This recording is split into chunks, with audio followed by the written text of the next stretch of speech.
Good afternoon to everybody. I guess we really feel the excitement amongst our team here now that Balitang Canada is here in our very own adopted land of Canada. We might be asking what's the rationale behind Balitang Canada. As you know, ABS-CBN has been at the forefront of news for Filipinos for more than 20 years now. In fact, TV Patrol is on its 25th year. Yung news bureau that started there slowly expanded throughout these years worldwide. So out of TV Patrol then became ANC, and then worldwide news started to happen. It first started off with Balitang America, and then we had the Balitang Middle East, as said, Balitang Europe. We used to have Balitang Australia or Balitang Asia Pacific. This news for us from our news bureau. So when Manila called us up and said, it's about time for you guys to have a segment or portion or show that's really having news of Filipino Canadians there in Canada to be featured worldwide, then we really jumped on it because we've been asking for this. In fact, our market here has been asking for this type of programming ever since. When we go out, as you know, yung grupo namin, we always go out to the community. We reach out to all of you, we reach out to our media partners, we reach out to our community partners, and we reach out to our subscribers and through our dealers. One thing that they've said is, it's okay for us to have that connection with the Philippines. We'd like to know what's happening in the Philippines, what's happening in our homeland. But at the same time, we'd like to know as well what's happening to our kababayans within Canada. Because for example, minsan segmentize rin yung news report na natin nakikita. It's in the national newspapers, it's in our own Filipino newspapers here.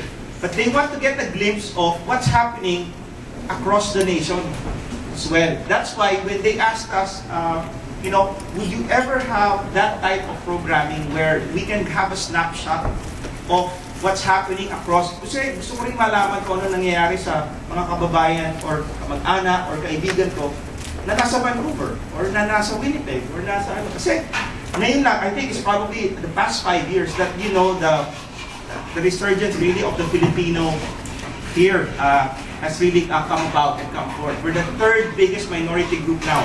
Balitang Canada, similar to what's happening with Balitang America, is that you will know now what's happening in the Philippines, but you will also get a glimpse of what's happening to your kamag-anak, to your kaibigan, kumpare, mga kapamilya, lahat na kasama nyo within Canada as well. So that will be a good, from a Filipino perspective. Diba? Pilipino ang nagsasabi nito at makikita nyo kung paano ang Pilipino nagre-react or how they really view things, what's happening within the Filipino here in Canada. Entirely a news show.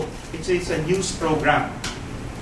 It is not really, for example, Mariton doesn't report to the ABS-CBN Canada office. She reports to San Francisco and Manila because she's part of our news team. So, talagang news team yan. Doon sila Jean Reyes and the likes of Noli De Castro. So she's part of that team. But then again, with us, what we give in terms of the ABS-CBN Canada team, what we give to them is references, things that we know about the community, what is newsworthy, that we can pass on to them for if it's worth highlighting sa news. ABS-CBN Canada, TFC, we're really privileged and honored na yung news bureau namin naglagay ng correspondence na dito based. And that, I think, is really very good for all of us. And that's where we're coming because, as what Risa said, it is in the service of the Filipino. We like to know and serve the Filipino better, especially with news programming like this that will have various segments and lifestyle segments and not just hard-hitting news. And we're very excited about this. It's going to be shown in TFC. So it's going to be shown from the East Coast to the West Coast.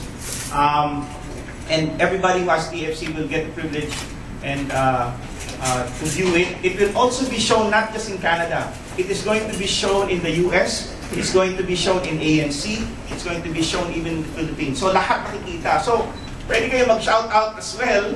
Meron bang ganun portion?